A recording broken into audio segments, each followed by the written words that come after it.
Last week, we faced and we heard all about the killers in Boston. Just during this past week, another terrorist plot has been discovered in Canada. People who have hatred on their minds, people who have death on their minds, people whose ideology has been so distorted and twisted that they live not by v'ahavta l'reacha kamocha, you shall love your neighbor as yourself, but their motto seems to be v'saneta et achicha, you shall hate your fellow human being. They seem to believe that kadoshim tihiyu, that being holy is about martyring yourself and killing as many people as you can in the process. Our parasha, last week, and in fact this week's as well, does talk about giving up one's life for something worthwhile.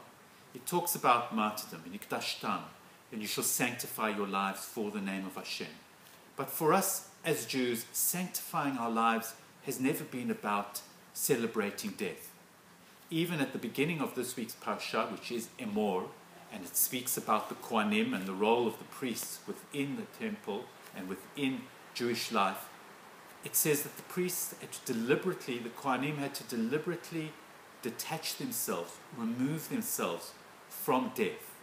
They could not come into close contact with death, for they would become impure or tameh in the process. So the Kohen, unlike the priests within Egyptian life, the priests within Egyptian life who were there in order to help people through the process of death, and the Egyptians had their great book of death, ours is a book of life. It's an Eitz Chaim. And that book of life has the Kohanim in it. The Kohanim are the priests of life. They were there to teach the people. They were there to educate the people, not merely to be there as patrons for them when they went to meet their deaths. And also, similarly, the very concept of making yourself or holy or sanctifying yourself for God is not to die for God. If we have no choice, and there are a few occasions in Jewish life when you are told, for example, to kill someone or die, you should rather die than have to kill someone. But as a principle, it is rather find ways to live by the commandments of God, and to be an advert for God, to be an example of how to live your life.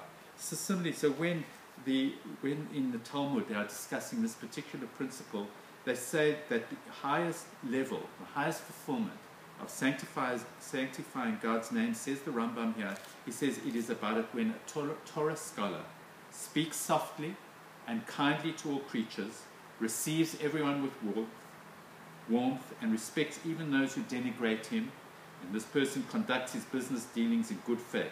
Such an individual, says the Rambam, he is Mekadesh, he sanctifies God's name. And about him does Torah record, you are my servant Israel, through whom I am glorified. Judaism is a religion of life.